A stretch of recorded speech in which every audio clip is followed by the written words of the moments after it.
Hello students, myself Rasika Gurram, Department of Mathematics, Pemra Sarda College, Ahmednagar. I am going to teach you Mathematics Part 2nd. Before this, you should know the curriculum of Mathematics is divided in two parts. Part 1st contains topics in trigonometry, algebra, coordinate geometry and statistics. Part 2nd contains complex numbers, sets and relations, calculus and combinatorics. So there is a special emphasis on applications. Every chapter contains activities and you have to solve these activities by yourself. So let's start with the first chapter of Mathematics 2nd, complex numbers.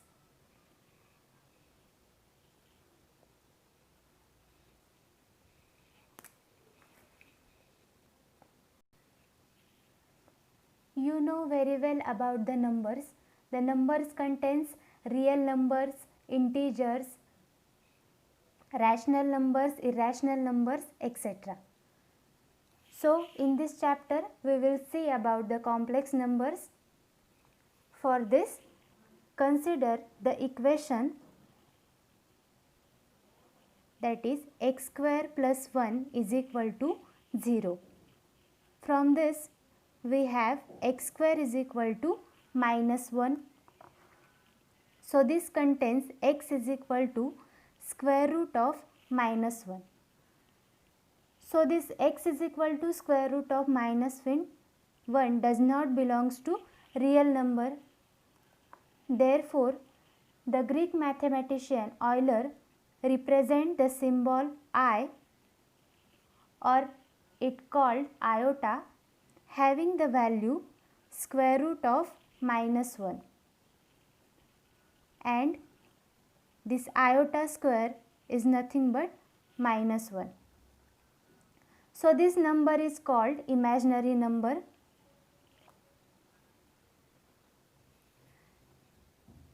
Now we'll go for the actual definition of imaginary number.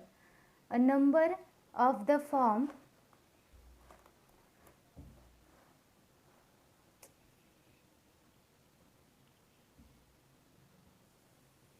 bi, where b belongs to real number, b is not equal to 0 and I is equal to square root of minus 1. For example,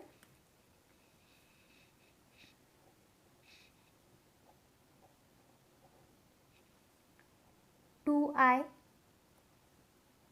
that is this 2 belongs to real number and I having the value is equal to square root of minus 1. So from this we can say that any number with iota is called the imaginary number. Now we'll go for actual meaning of complex number. So what is meant by complex number? The number of the form a plus ib or a plus bi, where a and b belongs to real numbers having the value iota is equal to square root of minus 1 with I square is equal to minus 1 is called a complex number. For example, and this complex number is denoted by z. So z is equal to 2 plus 3i is an example of complex number where this 2 and 3 belongs to real number and I is nothing but square root of minus 1. So we have the z is equal to a plus ib. This a represent the real part of z and this b represent imaginary part of z, or we can say I of z, or here r of z. Simply From this example, we can say that this 2 is nothing but real part of z and this 3 is nothing but imaginary part of z, because 3 is with iota and any number with iota is called imaginary number. So that we can say that 2 is real part and 3 is imaginary part. Let's see some other example. In example first, we have z is equal to complex number, that is 2 plus 4i.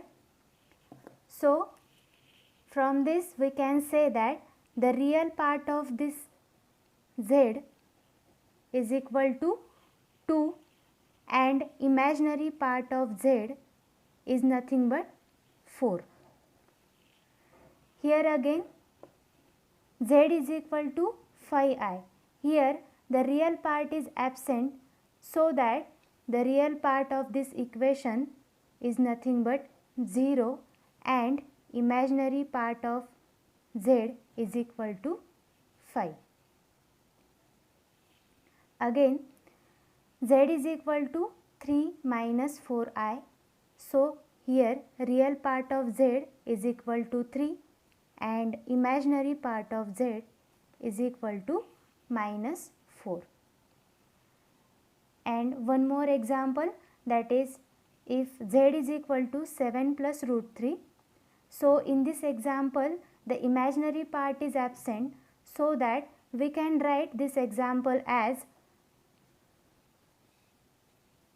z is equal to 7 plus root 3 plus 0i. So from this we can say that the real part of z is equal to 7 plus root 3 and imaginary part of z is nothing but 0. Now consider the complex number z is equal to a plus ib, where a and b belongs to real number and I is nothing but square root of minus 1. So if we put the real part is equal to 0, that is if a is equal to 0, then this equation becomes z is equal to 0 plus ib, and it is nothing but simply z is equal to ib. So we get the purely imaginary number. So in this case we can say that if the real part is 0, then we get z is equal to imaginary number. So we called it as purely imaginary number.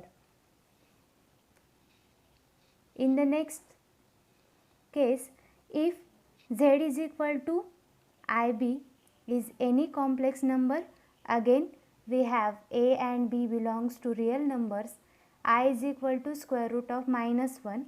If we put here b is equal to 0, then this z implies a is equal to 0i, and this is nothing but z is equal to simply a, or we can say that this equation is called purely real number, because here we put imaginary part as 0 and will get z is equal to real part, that is purely real number. Again consider the any complex number, that is z is equal to a plus ib. So if we put a is equal to 0 and b is equal to 0 together, then we get if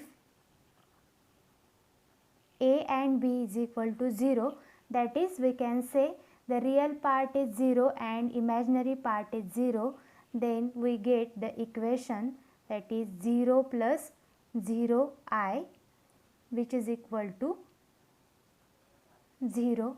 This is called 0 complex number.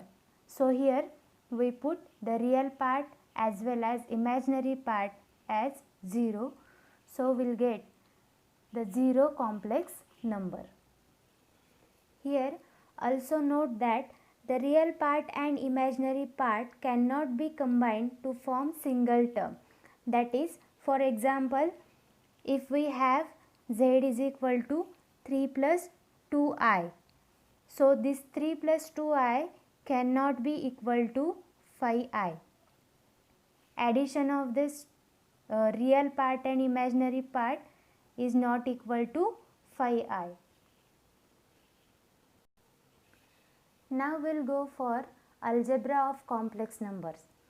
So this algebra is nothing but operation defined on complex number. Operation means addition, subtraction, multiplication, division. So first of all we will see about equality of two complex numbers. When we call the two complex numbers are equal, for this consider the two complex numbers, that is, if z1 is equal to a plus ib and z2 is equal to c plus id are said to be equal if their corresponding real parts are equal and imaginary parts are equal. That is, a plus ib is equal to c plus id if and only if their real part, which is nothing but a is equal to c, and their imaginary parts, that is b is equal to d, are equal. So again, if z1 and z2 are two complex numbers, and we can say that these are two equal complex number, that is, if their real parts are equal and imaginary parts are equal. For this, consider one example. If x plus iy is equal to 5 minus 3i. So from this we can say that the value of x is nothing but 5 and here y is equal to minus 3. Simply we compare these two terms, that is x is equal to 5 and y is equal to minus 3. Consider one more example based on equality of two complex number. So the example is, find a and b if a plus 2b plus 2ai is equal to 4 plus 6i. So for this, first of all, we compare the real part of these two equation and imaginary part of these two equation. That is, here the real part is a plus 2b is equal to 4. This is our first equation, and second equation is nothing but compare the imaginary part, that is 2a is equal to 6. This is your second equation. From second equation we can solve for a, that is, from second equation we get the value of a is nothing but a is equal to 3, and from this value of a we can solve the first equation, that is, put the value of a is equal to 3 in equation first. We get 3 plus 2b is equal to 4. Therefore 2b is equal to 4 minus 3. Finally we get 2b is equal to 1, and it is nothing but 1 upon 2. The value of b is nothing but 1 upon 2. So from this equation we will get two values, that is a is equal to 3 and b is equal to 1 upon 2. 2. Now we'll go for another next concept, that is conjugate of complex number. For this, consider any complex number, that is z is equal to a plus ib. So conjugate is nothing but simply we have to change the sign of imaginary number. So conjugate is defined as z conjugate, or we can say z bar, which is nothing but a minus ib.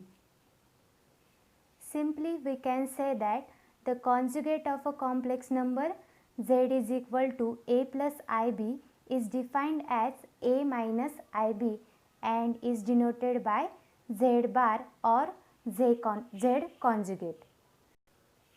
For this, consider the examples. Here we have given the 4 complex numbers and we have to find the conjugate of z. So in first example we have z is equal to 2 plus 3i. Then conjugate of this complex number is nothing but 2 minus 3i. Simply here we change the sign of imaginary number so that we can get the conjugate of z. In second example, z is equal to 7i minus 3. So here we simply change the sign of imaginary number so that we get z conjugate is equal to minus 7i minus 3. In the next example, here z is equal to 3. So we can say that z is equal to only real number, that is imaginary number is absent, so that the conjugate of this number will remain as it is, that is 3, because we have to change only sign of imaginary number and here imaginary number is absent, so that the equation remains same. And last, consider z is equal to 5i, then conjugate of this z is nothing but minus 5i. So these are some basic concepts related to complex numbers. We will stop here. In the next lecture, we will see the 4 fundamental operations, that is addition, subtraction, multiplication and division of a complex numbers.